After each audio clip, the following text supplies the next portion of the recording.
Hey, Fandroids, welcome. Something a little bit different this week. It is a multi-part conversation with filmmaker and former studio executive Leo Partible, who is part of an AI company called AIM Director, which aims to fill in the interstitials in film production, things like in betweening, pre-vis, perhaps some storyboarding.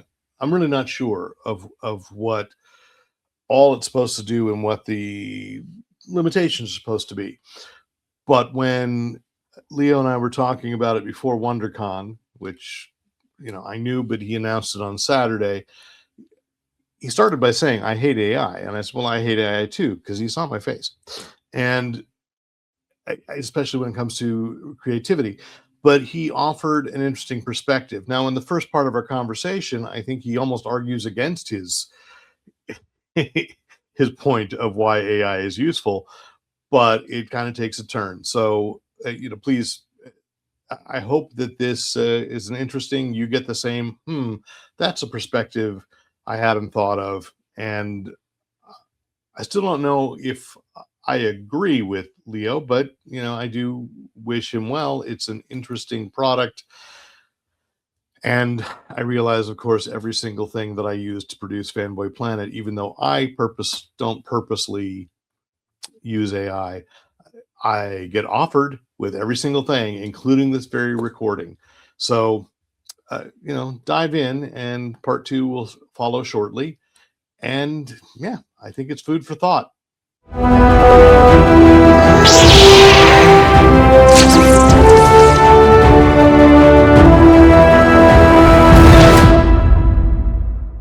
I am here with Leo Partible, filmmaker, musician, cartoonist, animator. I don't know what you don't do. So let's start there. But what you are doing right now, and it's just announced at WonderCon, is starting an AI company. And Right. so tell me about the company first.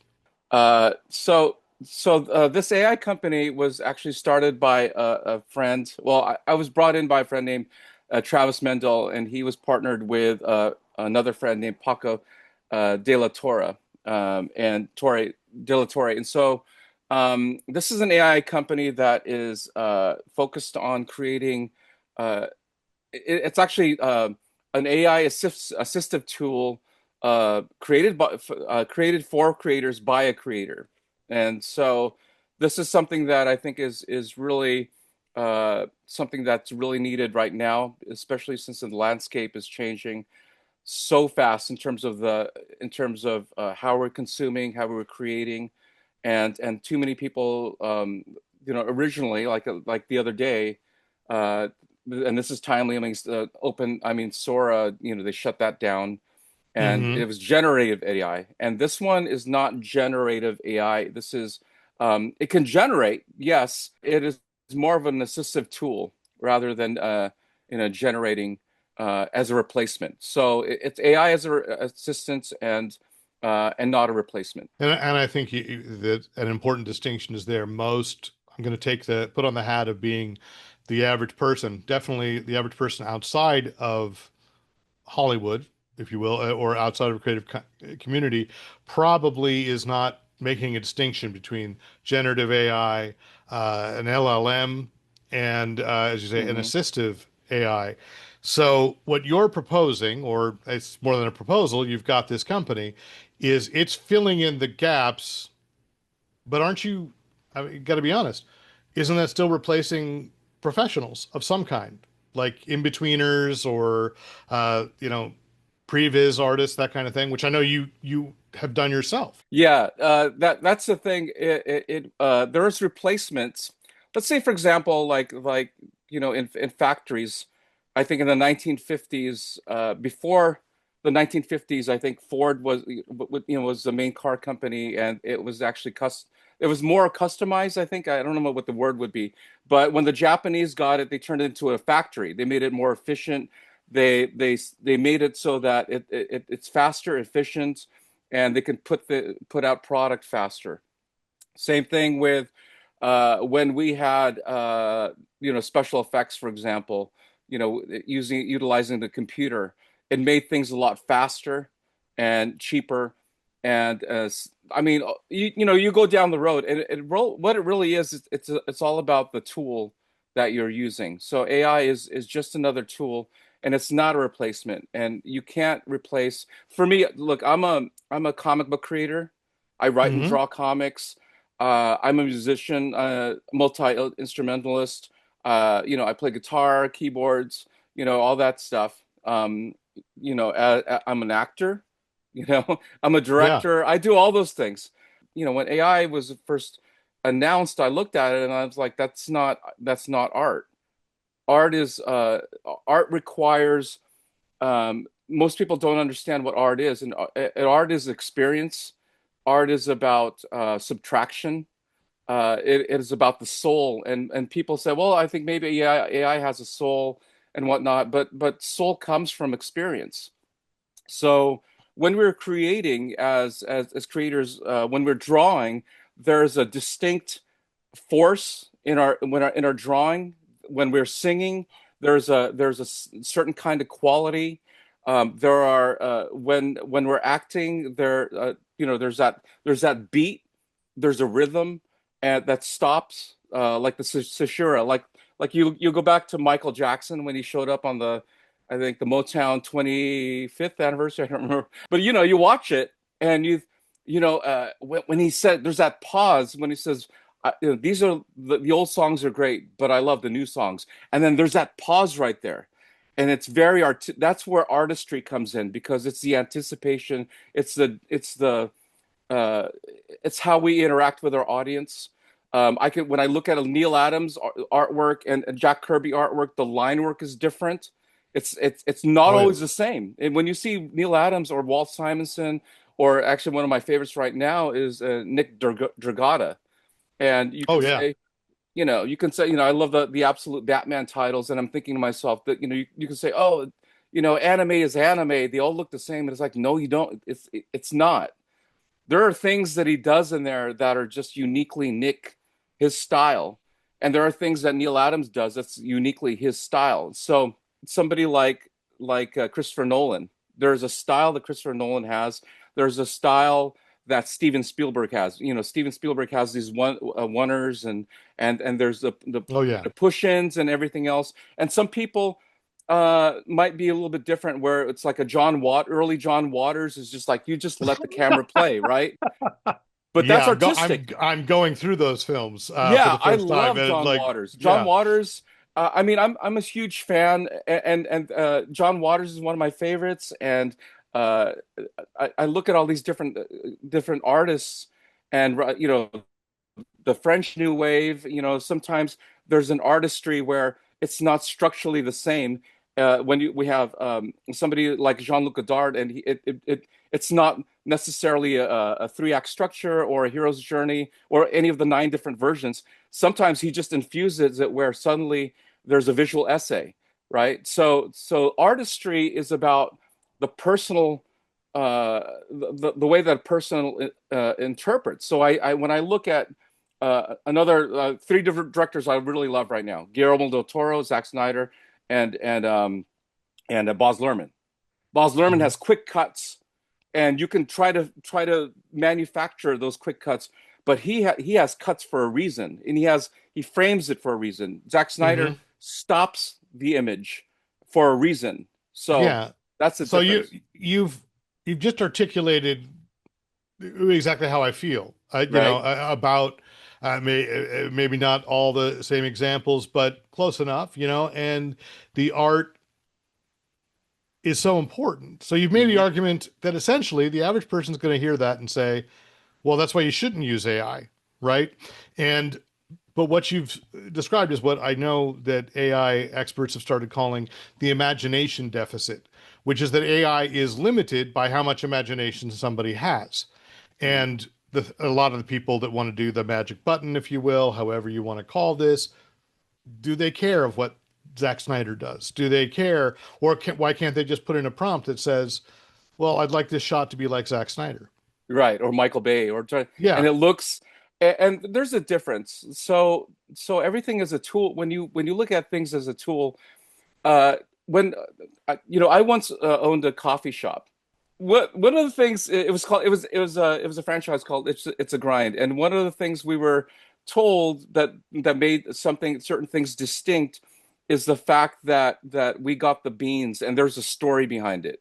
So when you go to coffee shops, you don't just go to generic coffee shop and it just says coffee shop, right? And it has everything, it has all the bells and whistles of a coffee shop. But then you just go in and out, and you're like, okay, I'm drinking coffee, and it's just, it's marked certain kinds of coffees that they want to give you. But what we were told is that the beans that we used had a story, and it was like, this is from the farm of Colombian beans, from a family that they worked hard, and so there is a history behind these beans. We would tell the customers, and so we buy things based on the storytelling, based on, it's not just what you see in front of you, it's the journey that it took to get there.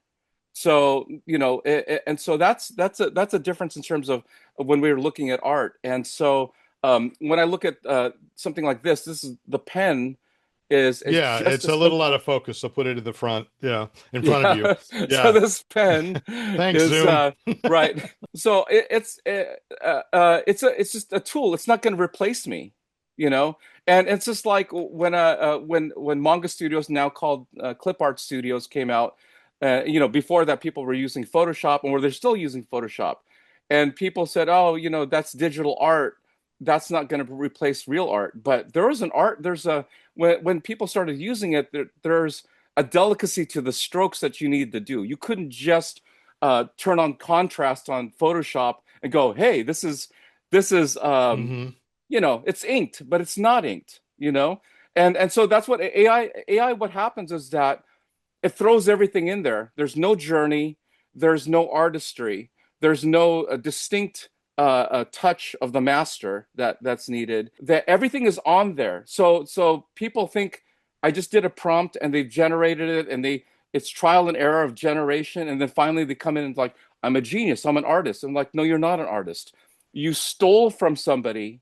You stole their work, and then now you're saying you created this, and then there's no context behind it. As an artist, I'm when I'm drawing, or in this case, when we're talking about assistive AI, I'm the one who I do my own compositing in my film, like currently 3 films right now. I do my own compositing, I do my own editing, and there's an art to each and every single type part when I'm doing it. Or same thing with animation. You can't just move the image. Like, people go, look, it moved. I mean, but there's like a number of different theories of animation, like squash and stretch. There's staging. Hmm. There's all these different things. You have to know these things. Also, there's a certain amount of the humanities, right? When that are you need to know literature. You need all these different things come into play when you're writing a story or screenplay. There is poetry. There's visual poetry. There's prose. Understanding all of these things when you're creating. And so what I'm using with this new company that Paco created, which is called AIM, it's it's assistive. So it's the pen now. So what happens is that I take my art, and instead of, you could have like 50, 60, 75, 300 animators on a film. What happens is that it's taking I can create the model sheets, the the keyframes, and then the backgrounds. Let's say I created all of them, right? So I use the AI to come in and say, okay, now do the in-betweens for me. But there's still got to be a level of artistry. It's still my art, but now, the act of creation is about subtraction, right? And so you Yeah. see that in, I'm a huge Prince fan, so I love the fact that Prince does things. He used to do things that were very unorthodox in terms of his when he's recording. He turned up everything to the highest level. He was right behind the board, and he's singing behind the board instead of the studio, instead of the booth. and he created a certain kind of sound. And this is what we want to do when I'm creating with this assistive AI. It's not, I infuse the principles of animation, or I can just let it go more, much like rotoscoping, right? The way that Ralph Yeah. Bakshi used to rotoscope things. Or I can do, and now it allows me to go, this is the rhythm that I want. This is the pattern I want. And what AI can't do, what it does is that it steals from everybody and then it gives you the average. A person that looks at an AI slop, what we call it, right? AI Hmm. slop, it's somebody throwing everything at you, and then your brain is actually conditioned, is wired not to see every single color. Because if it sees everything, it looks at it and says that's mediocre because there's no context. But once you start going, there's a contrast or there's a Well, panel, then that's when the art comes, right? but I'm going to say that while I share all of that with you, Yeah, as a former drama teacher, yeah, you speak of the humanities, my humanity gets warm. But again, I don't know that the average person that might consume your product, and I yeah, hate to say, but that's, the audience is right. going to appreciate all these distinctions. Like I'm sure you and I appreciate you trusted me to know what an in-betweener is, you know, Yeah, and not everybody's going to know that. As I've argued before, we all have a choice, right, as to how whether we want to consume these things that are created by AI. hmm, And certainly, like, to some extent, the success of Asylum Studios proves that a lot of people don't care at all where it yeah, comes from. Just this is going to fill my hour and a half. right. So, and so I'll challenge you. What's going to make yours still stand out as human in all that when people aren't really, making that distinction? Yeah, that's a great point.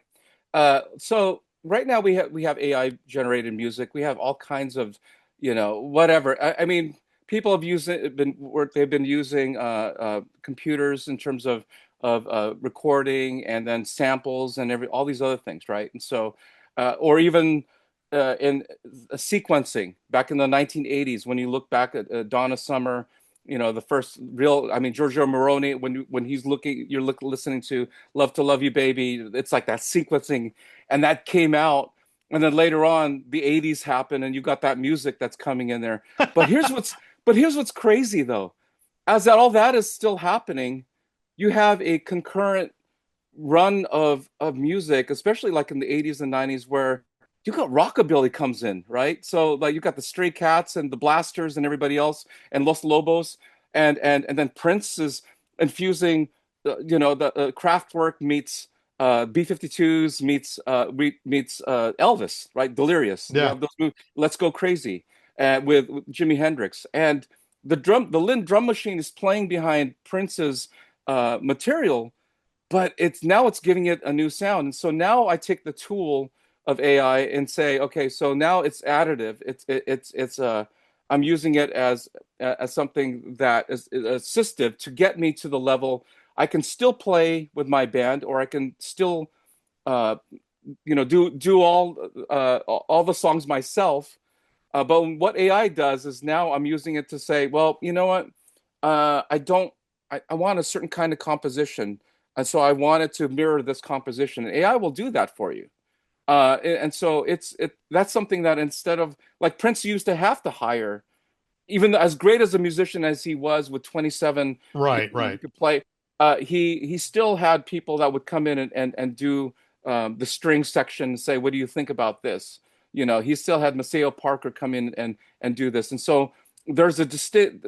I could use this, and it's also the thing is that now you can look at AI as kind of where uh, when you're not just drawing, you also add like when you do the paste up you do backgrounds, you do like Hmm.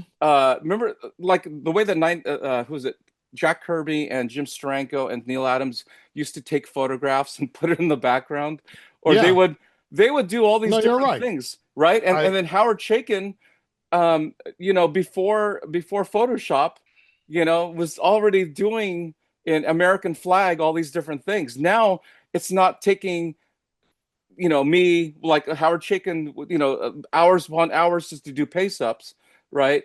Now what's happening is like, okay, now I can just, composite this stuff. So that's what AI does with this.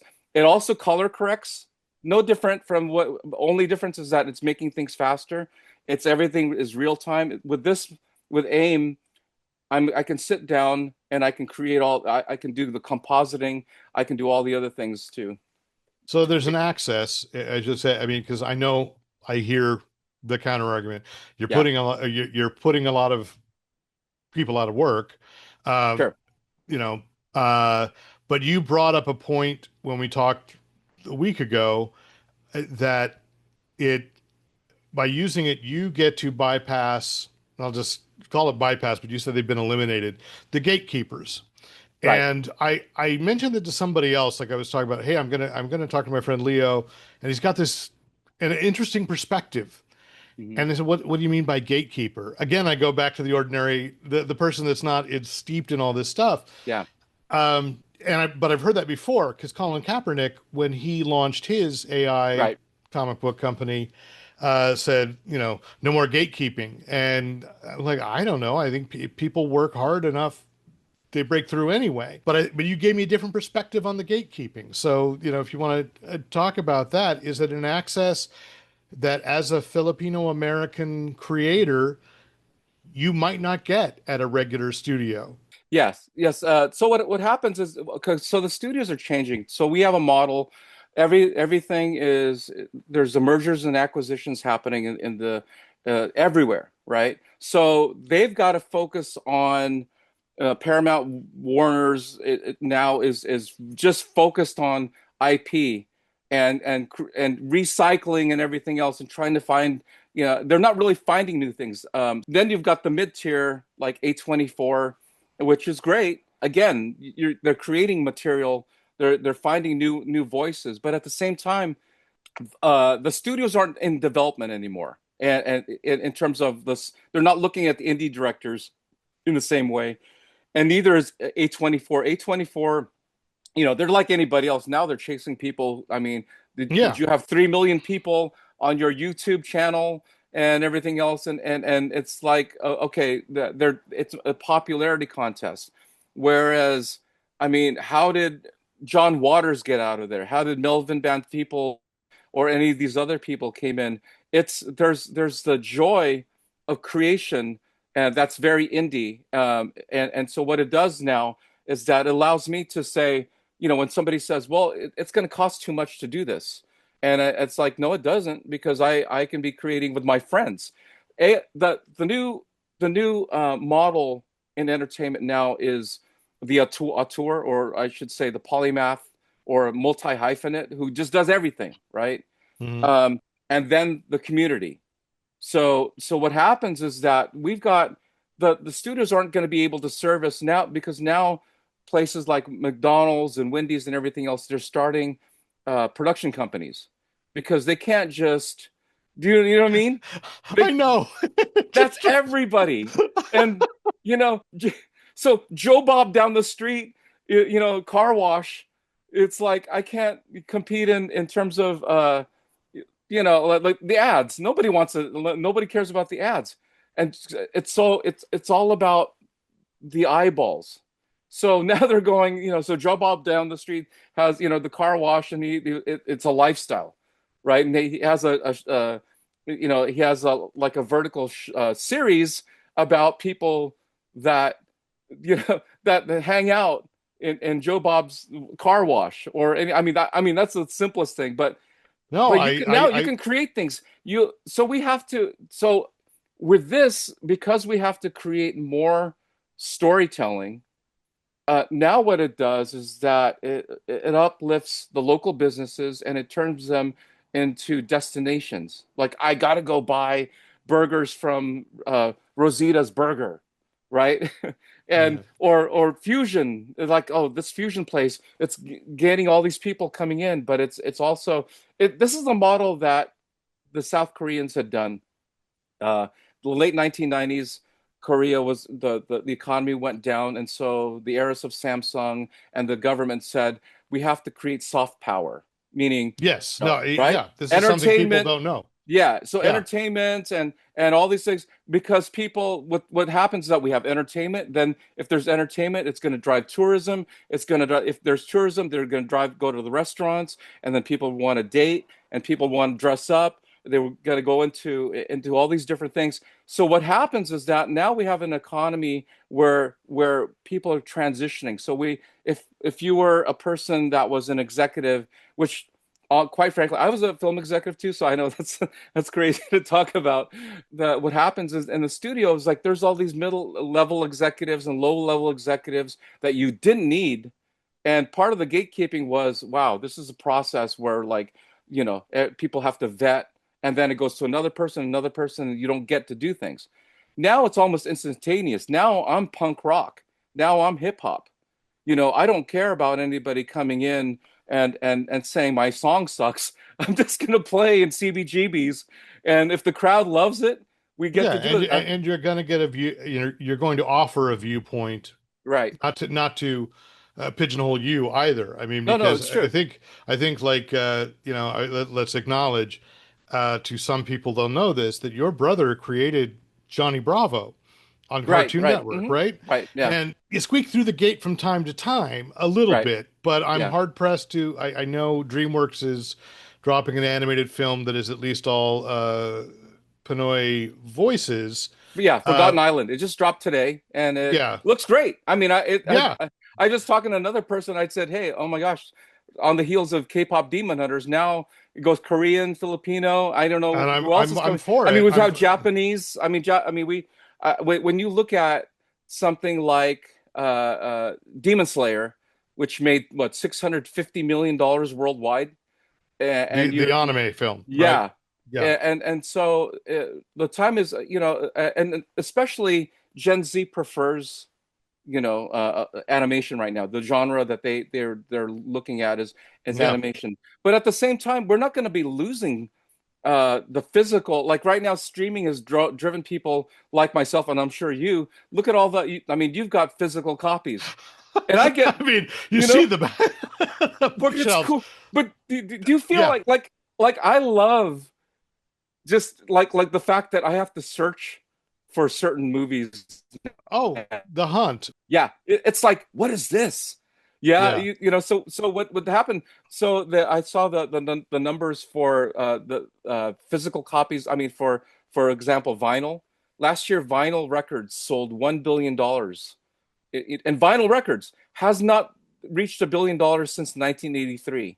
hmm Isn't that crazy? Like so vinyl and people are buying these physical copies because it's giving them an experience. People in this world right now, social media has pulled away our ability to have experiences. So now people are going, I'm going to go buy this record. The Walkmans are back. People are buying these $80 Oh yeah, Walkmans. yeah. I've They're heard buying that. cassettes. I think comic book sales were up in for regards to like I think I was looking at especially the absolute titles, right? Oh Those yeah, they're yeah, they're and because they adapted. Suddenly, when DC said we're going to create these the manga size pocket books, and now yeah, we have this new style where you're not going to be burdened by the entire world building or a built fully built yeah. world where you're just confused.